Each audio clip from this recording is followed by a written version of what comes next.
आप हमारे चैनल को सब्सक्राइब करें और बेल आइकन को दबाएं, साथ ही शेयर करें।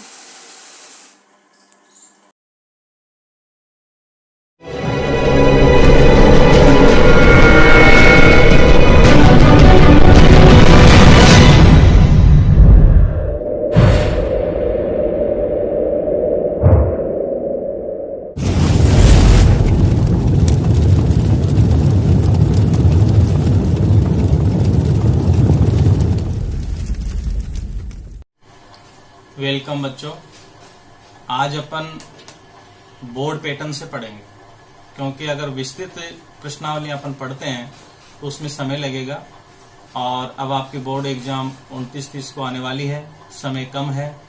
इसलिए मैं बोर्ड पैटर्न से जो स्कूल में तैयारी करवाता हूँ, जो अपनी 20 दिन में कंप्लीट हो जाती है, वो मैं तैयारी करवाऊंगा। आप क्लास पूरी देख लें। और बोर्ड पैटर्न में फ़ायदा कमज़ोर बच्चों को भी हो सकता है, जो मीडियम साइज के बच्चे हैं उनको भी होगा, क्योंकि उनको ये आइडिया नहीं होता है कि पेपर किस प्रकार से करना है, कौन सा क्वेश्चन कौन सी प्रश्नावली से कितने नंबर का आएगा, कहाँ पर आएगा पेपर में, किन बातों का ध्यान रखना है। तो आज मैं आपको क्वेश्चन वाइज बोर्ड पेपर के अनुसार पढ़ाऊंगा और आज से अपन अंकभार जोड़ते हुए चलेंगे कि आज हमने जो क्लास ली है उसमें कितने अंकों का प्रश्न अपन बोर्ड में कर सकते हैं। धीरे धीरे अपना ये नंबर बढ़ते जाएंगे। तो सबसे पहले हमें तैयारी करनी होती है पास होने के लिए। जब अपने हाथ में 13 नंबर या 16 नंबर होंगे तब अपन पास हो सकते हैं। इसलिए किस प्रकार से आप पेपर तैयार करें, कैसे आपकी तैयारी रहे, एक बात मैं बिल्कुल बताना चाहूंगा आपको कि आप जो मैं ये पढ़ा रहा हूं उसको ध्यान से पढ़ेंगे वीडियो पर, फिर उसके बाद उसकी तैयारी आप खुद करेंगे और इसी पर डिपेंड भी नहीं रहना है। आपको एक्स्ट्रा भी तैयारी चालू रखनी है अपने हिसाब से, टाइम टेबल बनाकर, ताकि आप अच्छे नंबर ला सकें, तैयारी हो सके कम समय में। और अभी मेरे पास कुछ बच्चों के फोन आए थे, वो कह रहे थे सर आप कोचिंग कब शुरू कर रहे हो, कोचिंग स्कूलिंग सब बंद है, आपको घर बैठे तैयारी करनी है, आपको घर रुकना है, सेफ रहना है, बाहर बिल्कुल नहीं घूमना।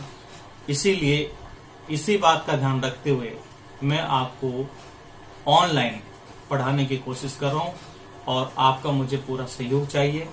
बड़े मन और समय लगाकर पढ़ें ताकि हम अच्छा कर सकें। देखिए, आज अपन बोर्ड पैटर्न से तैयारी शुरू कर रहे हैं। इसलिए मैं सबसे पहले देखो 2019 में जो मेन पेपर हुआ उसको मैं आपको दिखा रहा हूं वीडियो पर। 3.25 घंटे का समय होता है। आप इसमें सबसे बड़ी गलतियां क्या करते हो कि पूरे पेपर को पढ़ते हो।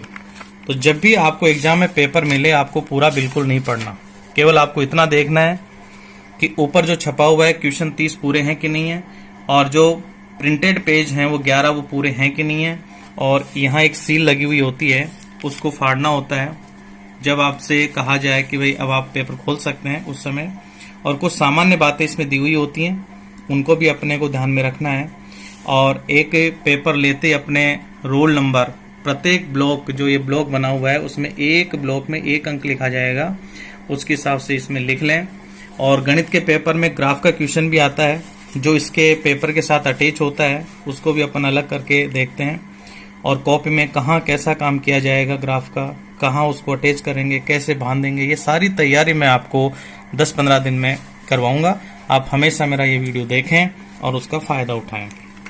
तो देखिए, इस पेपर में 4 सेक्शन होते हैं। ए सेक्शन 1 से 10 तक के क्वेश्चन होते हैं, प्रत्येक 1 नंबर का होता है। सेक्शन बी जिसमें 11 से 15 तक के 5 क्वेश्चन होते हैं, प्रत्येक 2 अंक का होता है। सेक्शन सी में 16 से 25 तक क्वेश्चन होते हैं, 3 नंबर के प्रश्न होते हैं। सेक्शन डी में 26 से 30 तक होते हैं, जिसमें 6 अंक का प्रत्येक प्रश्न होता है। अब अपन क्या करते हैं कि मैं आपको एक ऐसा तरीका बताऊंगा जिससे कि आप अच्छे नंबर ला सकें। दूसरी बात, गणित के पेपर में एक विशेष ध्यान रखना, रफ काम करना होता है। तो उस रफ काम को करते समय आप, मैं तो ये कहूंगा कि पेंसिल से करें, पीछे करना है कॉपी में, पेंसिल से करें ताकि उसको मिटाकर अपन फिर कॉपी बना सके उसकी। तो अपन देखो ये शुरू करते हैं। आज मैं आपको 5 नंबर का मैटर बताऊंगा आज की तैयारी में आप यदि बोर्ड एग्जाम लिया जाता है तो आप 5 नंबर पूरे और पक्के ला सकते हैं। तो अभी मैंने बताया आज अपन तैयारी कर रहे हैं बोर्ड पैटर्न्स, यानी मेन लक्ष्य अपना बोर्ड पैटर्न्स पर है। कम समय में अच्छे नंबर लाएं और अच्छी तैयारी कैसे करें उसके लिए अभी मैंने बताया। सेक्शन ए में 1 से 10 तक क्वेश्चन होते हैं, प्रत्येक 1 नंबर का होता है। आज अपन सेक्शन ए से शुरू करेंगे। 10 क्वेश्चन 10 नंबर के हो गए। सेक्शन बी में 5 क्वेश्चन आएंगे, प्रत्येक 2 नंबर के, तो 10 नंबर ये हो गए। सेक्शन सी, इसमें 16 से 25 प्रत्येक 3 नंबर के होते हैं, 10 क्वेश्चन आते हैं, 30 नंबर हो गए। सेक्शन डी में 26 से 30 5 क्वेश्चन आते हैं, 6 क्वेश्चन आते हैं, 5 नंबर के होते हैं, 30 ये हो गए। टोटल 80 अंक का अपना पेपर होता है। तो अगर अपन सही तरीके से पेपर हल करते हैं तो समय भी हमारा पूरा होता है। और अभी मैंने बताया कि पेपर को पूरा पहले नहीं पढ़ना है, जो 15 मिनट का समय होता है वो पेपर पढ़ने का ही होता है। तो बस क्वेश्चन पढ़ो, आता है कर लो, नहीं आता है तो हम अगला क्वेश्चन कर लें। इस प्रकार आप समय का भी ध्यान रखें और करते रहें। तो देखिए आज अपन शुरुआत करते हैं। आप अपने आराध्य देवी जो सरस्वती उसको ध्यान करते हुए आप तैयारी शुरू करें ताकि अच्छा रहे। तो देखिए पहला जो क्वेश्चन आता है बोर्ड में वो आपकी पहली प्रश्नावली से आता है। पहला और दूसरा क्वेश्चन 1-1 नंबर के हैं। तो देखो ये दिया है सूत्र एकाधिकेन पूर्वेण। सूत्र एकाधिकेन, एक अधिक पूर्व संख्या का एक अधिक का प्रयोग करते हुए, यानी ये सूत्र है और ये संख्या दे रखी है, इसका मान ज्ञात करना है। तो देखो अपने पास प्रश्न दिया है 31 सही 1/6 गुणा 31 सही 5/6। तो देखिए एकाधिकेन पूर्वेण, ये सही बटा में दिया है, तो पूर्व संख्या जो होती है वो हमेशा समान होनी चाहिए दोनों में। तो 31 समान है, तो एक अधिक पूर्व संख्या का एक अधिक करेंगे तो 31 का एक अधिक होगा 32, दोनों गुणा होंगे ऑब्लिक, और जो बटे वाली संख्या है ये आप जैसे दे रखा है वैसे के वैसे ही ऑब्लिक के बाद में गुणा कर देंगे। तो देखिए 31 को 32 से गुणा करते हैं। तो मैं सारी बातें क्लियर करता हुआ चलता हूँ। ये मानता हूँ कि आपको गुणा करना भी नहीं आता, वो भी सिखा रहा हूँ। तो ये 32 ऐसे आएगा, 3 दूनी 6, 3 3 9, तो ये 2 6 3 9 और ये 9, तो 992 ऑब्लिक।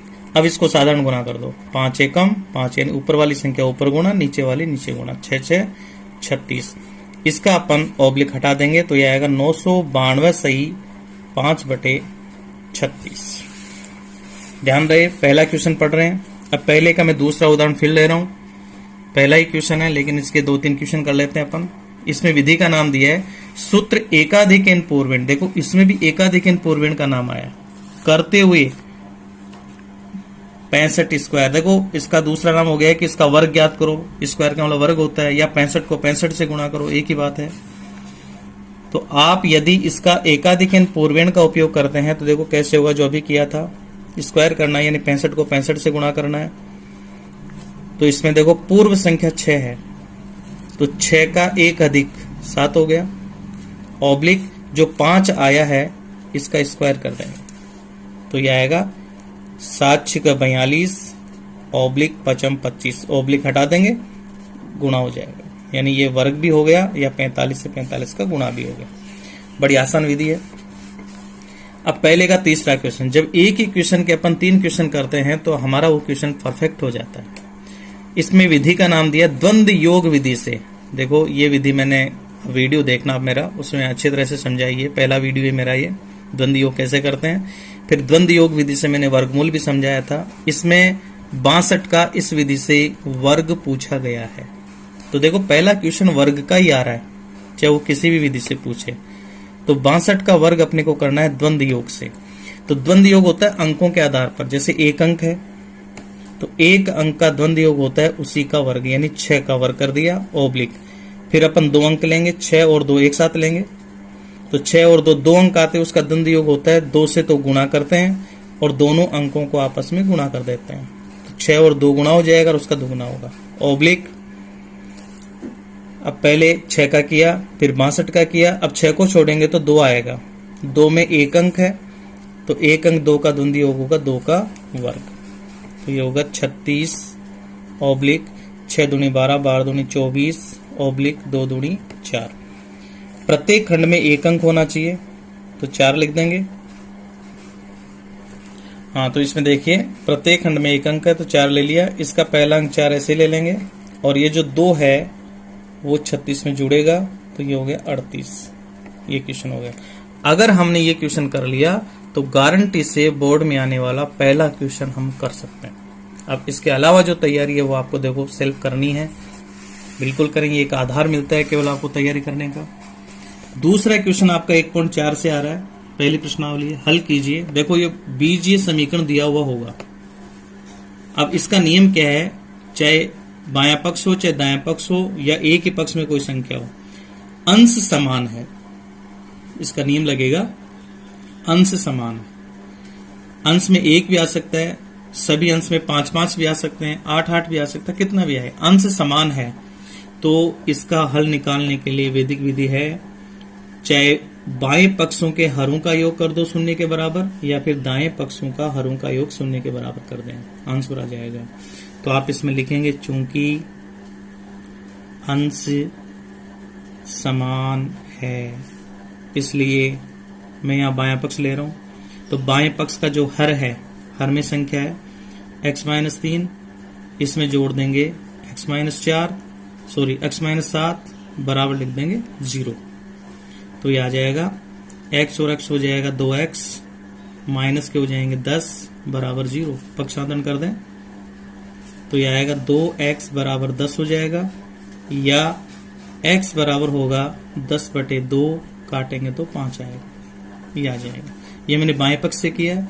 और यदि दाएं पक्ष से करें तो देखो x-1 प्लस x-9 बराबर 0 होगा, सेम ऐसा ही मान आएगा, हल हो जाएगा। फिर देखिए क्वेश्चन नंबर 2 का मैं दूसरा क्वेश्चन एग्जाम्पल के लिए ले रहा हूं वापस। इसमें भी देखिए अंश समान है, ठीक ऐसा ही है, तो मुझे ये लिखने की जरूरत नहीं, अंश समान है, इसलिए अपन क्या करेंगे, अब की बार देखो दाएं पक्ष में कोई संख्या नहीं है, बराबर 0 के दिया है, तो इसमें अपन दाएं पक्ष का हर काम में लेंगे। अंश समान है तो हरों का योग x+5 प्लस x-7 बराबर 0 लिख दें, तो ये आएगा x और x हो जाएगा 2x, माइनस के 7 हैं, 5 प्लस के हैं तो माइनस के 2 बचेंगे बराबर 0, पक्षांतरण कर दें, 2x बराबर 2 उधर जाते प्लस का हो जाएगा। अब देखिए x से 2 गुणा इधर आते भाग लग जाएगा, तो या x बराबर होगा 2/2, काटेंगे तो इसका मान आएगा 1, ये आंसर आ गया। अब इसका तीसरा एग्जांपल ले रहा हूं मैं, दूसरे क्वेश्चन का, बोर्ड परीक्षा में दूसरे नंबर पर आएगा ये क्वेश्चन 1.4 का। तो 1.4 के और भी क्वेश्चन आप हल करें। अब इसमें देखिए समीकरण दिया है, इसकी अपन तुलना करेंगे मानक रूप से। तो x+1 दूसरे ब्रैकेट में x+2 बराबर x-5 x-6। तो इसके नीचे अपना एक फार्मूला है वैदिक गणित का, x+a x+b बराबर x+c x+d। तुलना करें, देखो a का मान यहाँ 1 है तो a बराबर 1, b का मान यहाँ देखो 2 है तो 2, c का मान देखिए यहाँ -5 है -5, d का मान -6 है, ये ले दिया। अब ये फार्मूला हमें याद करना है, यदि आपके क्वेश्चन का ये रूप आता है तो उसको हल करते हैं, x बराबर CD माइनस AB बटा A plus B minus C minus D। तो मान रखेंगे, ध्यान से देखना, C का मान -5 है, इंटू D का मान -6 है, माइनस A का मान 1, इंटू B का मान 1, इंटू 2, ये B का मान है, फिर A का मान 1 प्लस B का मान 2, माइनस C का मान -5 है, ब्रैकेट में लिखेंगे, माइनस D का मान -6 है, ब्रैकेट में लिखेंगे। अब इसको जब अपन सरल करेंगे तो ये आएगा माइनस माइनस प्लस हो जाएगा, तो 6 पंजे 30, ये प्लस के हो जाएंगे, माइनस का 2 एकम 2, और ये 2 और 1 ये प्लस के 3 हो जाएंगे, माइनस माइनस प्लस 5 हो जाएगा, माइनस माइनस प्लस 6 हो जाएगा, 30 में से 2 जाएंगे तो 28 बचेंगे, बटे इनको जोड़ देंगे, 6 5 11 3 14, और 14 से 28 2 बार कटेगा, इसका मतलब यहाँ x बराबर 2 आएगा। तो हमें ये पता चल गया कि पहला क्वेश्चन वर्ग पूछने का आ रहा है पहली प्रश्नावली से, और दूसरा क्वेश्चन 100% 1.4 से आएगा। इसका मतलब आप 1.4 काम में लें। अब देखिए तीसरा क्वेश्चन दूसरी प्रश्नावली से आ रहा है। तीसरे में पहला एग्जांपल ले रहा हूं कि 196 के अभाज्य गुणनखंडों की घातों का योगफल ज्ञात कीजिए। तो सबसे पहले अपने को 196 का अभाज्य गुणनखंड करना होगा। तो देखिए 196 का अभाज्य गुणनखंड अपन करेंगे तो पहले 2 का भाग देंगे, तो ये 2 नाम 18 और 2 8 16, फिर 2 का भाग देंगे, 2 चौके 8, 2 नाम 18। अब इसमें 7 का भाग जाएगा, 7 7 49, 7 का भाग जाएगा एक बार। अब इसको लिखने का तरीका है कि सबसे पहले अपन 196 लिखेंगे, बराबर इसका अभाज्य गुणनखंड लिखेंगे, 2 2 बार हैं, गुणा कर दें, 7 को 2 बार गुणा कर दें। अब अपन इसको घात में लिख सकते हैं, 2 की पावर 2 इंटू 7 की पावर 2। अब हमारे से अभाज्य गुणनखंड ही नहीं पूछा, इसमें पूछा गुणनखंडों के घातों का योगफल, तो यहाँ लिखेंगे घातों का योगफल। तो यह आएगा इसकी घात 2 और इसकी घात 2 है, तो 2 + 2 बराबर 4। जितना पूछा जाए उतना आप जवाब देंगे। अब देखिए इसी प्रश्नावली में आ रहा है 68 और 119 का मैसेफ यानी एचसीएफ ज्ञात करना है। तो सबसे पहले अपन 68 का अभाज्य गुणनखंड करेंगे, 2 का भाग देंगे, 2 3 से 2 चौके 8, फिर 2 का भाग देंगे, 17 बार जाएगा। अब 17 में 17 का ही भाग जाता है एक बार। अब अपन 119 इसका अभाज्य गुणनखंड करेंगे, तो देखिए इसमें 2 का भाग नहीं जाएगा, 9 और 1 10 11 3 का भी नहीं जाएगा, 5 का भी नहीं जाएगा, 0 और 5 नहीं इकाई में, और इसमें जाएगा 7 का। तो देखो 7 का भाग देंगे तो यह आएगा 7 एकम 7, 4 बचेगा, 49 हो जाएंगे, 7 7 49, 17 हो गए, 17 में 17 का भाग ही जाएगा। अब आप यहां पर देखो इसका अभाज्य गुणनखंड लिखेंगे, 68 बराबर आया 2 गुणा 2 गुणा 17, और 119 का अभाज्य गुणनखंड आया 7 गुणा 17। तो देखिए एचसीएफ वो होता है जो कॉमन आता है। तो यहां देखो 2 इसमें नहीं है, 7 इसमें नहीं है, 17 एक बार कॉमन आ रहा है, तो इसका एचसीएफ होगा 17। कई बार क्या होता है कोई भी संख्या कॉमन नहीं आती, उस समय एचसीएफ हमेशा 1 होता है। और ये जो मैं अगला क्वेश्चन बता रहा हूं ये बड़ा इंपॉर्टेंट है। परिमेय संख्या इतनी आपको दे रखी है, दशमलव प्रसार करना है, वो भी बिना भाग दिए। तो कई बार यहाँ पर संख्या आ जाती है तो हम अभाज्य गुणनखंड करके उसको घात में लिखेंगे, और शांत दशमलव वही होता है जिसमें 2 और 5 की पावर होती है। अगर 2 की पावर m गुणा 5 की पावर n का रूप अगर हर संख्या में मिल जाता है, हर वाली संख्या में, तो शांत दशमलव, अन्यथा वो शांत दशमलव नहीं है। तो ये रूप सही है। तो देखिए अभाज्य गुणनखंड किया हुआ है, इसका घात में भी लिखा हुआ है, इसलिए केवल हम इसको 2 की पावर और 5 की पावर में दिया हुआ है, इसलिए शांत दशमलव दशमलव भिन्न में बदलेंगे। तो इसका मैं तरीका बता दूं, 83/2 की पावर 2 गुणा 5 की पावर 3। यहाँ ध्यान देंगे आप कि 2 की पावर 2 है, 5 की पावर 3 है, दोनों की घात समान होनी चाहिए। 5 की पावर 3 है, 2 की पावर 2 है, 2 की पावर में 1 घात की कमी है। तो जितने घात की कमी होती है, तो 2 की घात में 1 घात की कमी है, तो 2 की घात 1 से ऊपर नीचे गुणा कर लेंगे। तो यह आएगा, ऊपर तो करना है गुणा, तो 2 एकम 2 ऐसे गुणा हो जाएगा। नीचे देखो 2 की पावर 2 जब 2 से गुणा होगी तो 2 की पावर हो जाएगी 3 गुणा 5 की पावर 3, ऊपर वाली संख्या गुणा हो जाएगी। तो यहाँ से को 2 से गुणा करेंगे तो 6 8 दूनी 16, 166 बटा, अब देखिए घात समान हो गई, तो जो घात है समान, तो 2 गुणा 5 को हम एक ही ब्रैकेट में लिखकर होल घात 3 कर देते हैं। तो यह आएगा 166 बटे 5 दूनी 10, और 10 की होल पावर हो जाएगी 3। और अपन अच्छी तरह से जानते हैं कि 166 बटा 10 की पावर 3 का मतलब हो गया 1 के 3 बिंदु लगेंगे, और जीरो वाली संख्या का भाग देना आसान है। जीरो इसमें 3 है, तो 3 अंक छोड़ के दशमलव लगाएंगे, यानी 166 के 3 अंक छोड़ के यहाँ दशमलव लगाएंगे, तो ये दशमलव बिंदु में बदल गया बिना भाग दिए। तो ये अच्छा क्वेश्चन आपका।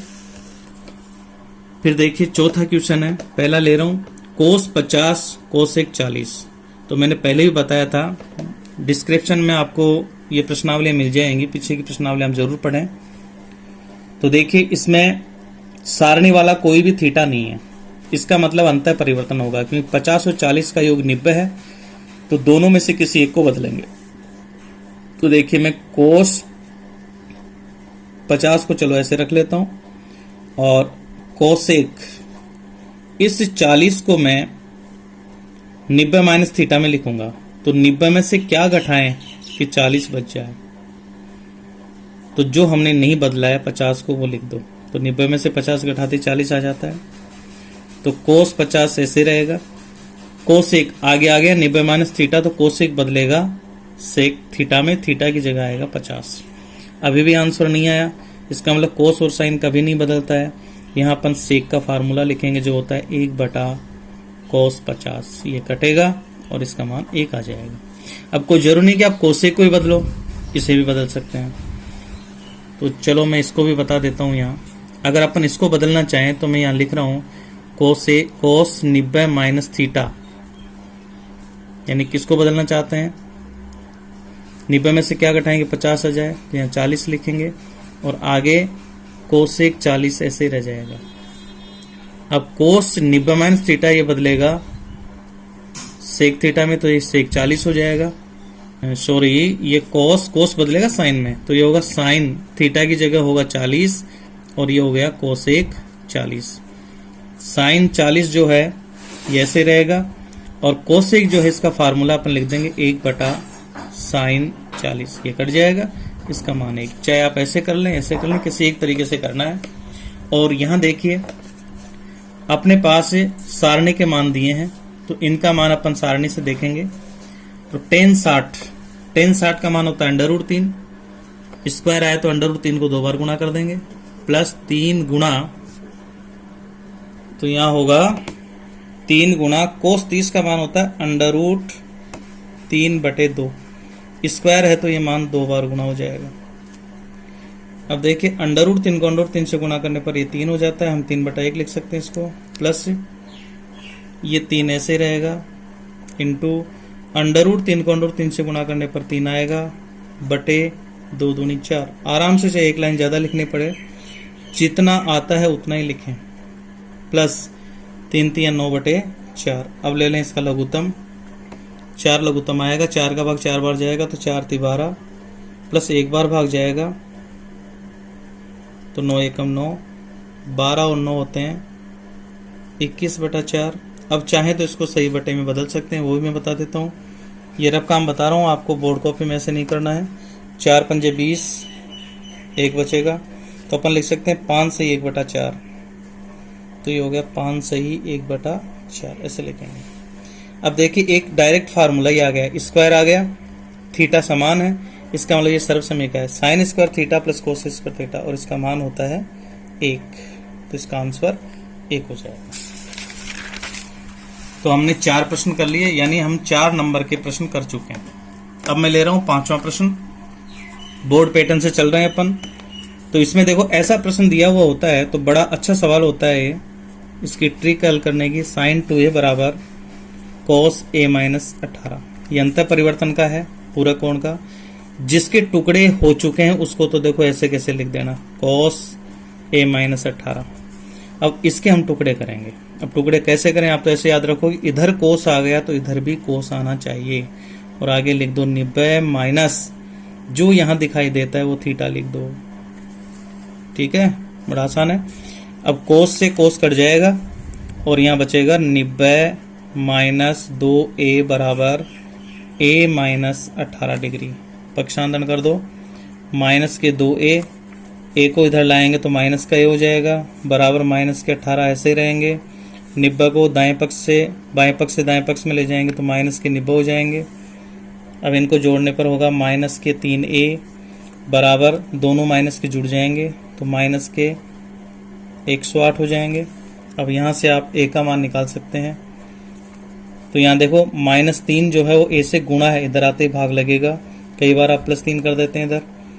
तो 108 जो माइनस का है उसमें माइनस के 3 का भाग लगेगा, माइनस माइनस प्लस 3 से काट दीजिए, 3 × 9, 1 बचेगा, 3 × 6 = 18, यानी a का जो मान आएगा वो आएगा 36 डिग्री। इस प्रकार अपन ये मान निकाल सकते हैं।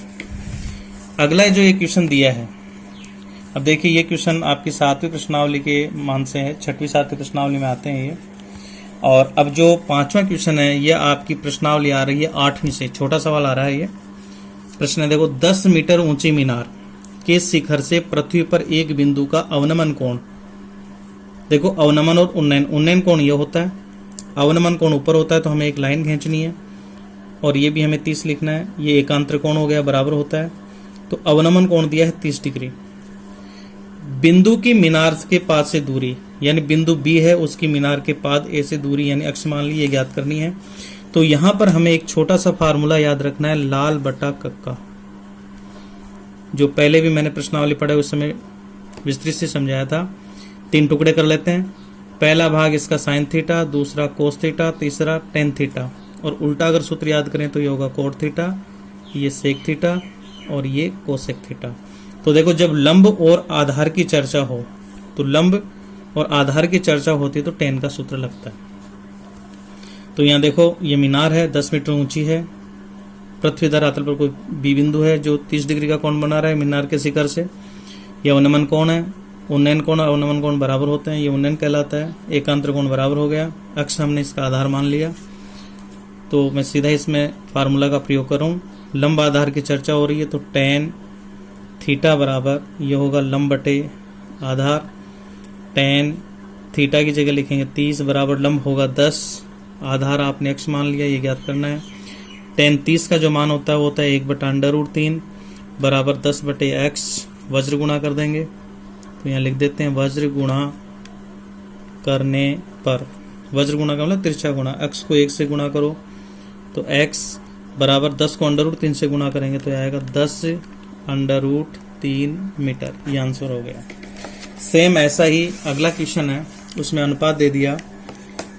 यदि एक ऊर्ध्वाधर छड़, देखो ये छड़ है, ऊर्ध्वाधर यानी लंबवत, छड़ की लंबाई, एक तो लंबाई की चर्चा हो रही है। छड़ जब खड़ी है तो ऊंचाई हो जाती है और पड़ी है तो लंबाई हो जाती है। तो ये खड़ी है तो ये ऊंचाई लंबाई का काम करेगी, तथा इसकी छाया, छाया हमेशा नीचे आधार पर बनती है।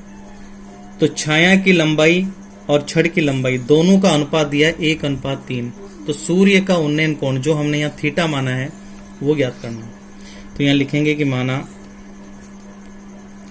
सूर्य का उन्नयन कोण बराबर थीटा। देखिए, ऊंचाई को हमने h माना है, आधार को हमने x माना है। तो ये तो छाया हो गई, ये छड़ की लंबाई हो गई। तो अनुपात हमें दिया है छड़ की लंबाई और छाया में, यानी अनुपात हमें दिया है h/x और ये दे दिया 1/√3। अनुपात को आप हमेशा बटे में बदल सकते हैं। तो h/x बराबर हो जाएगा 1/√3। ये हो गया समीकरण नंबर 1। अब यहाँ देखिए, थीटा ज्ञात करने के लिए लंब और आधार की चर्चा हो रही है, इसका मतलब अपन टेन का सूत्र काम में लेंगे।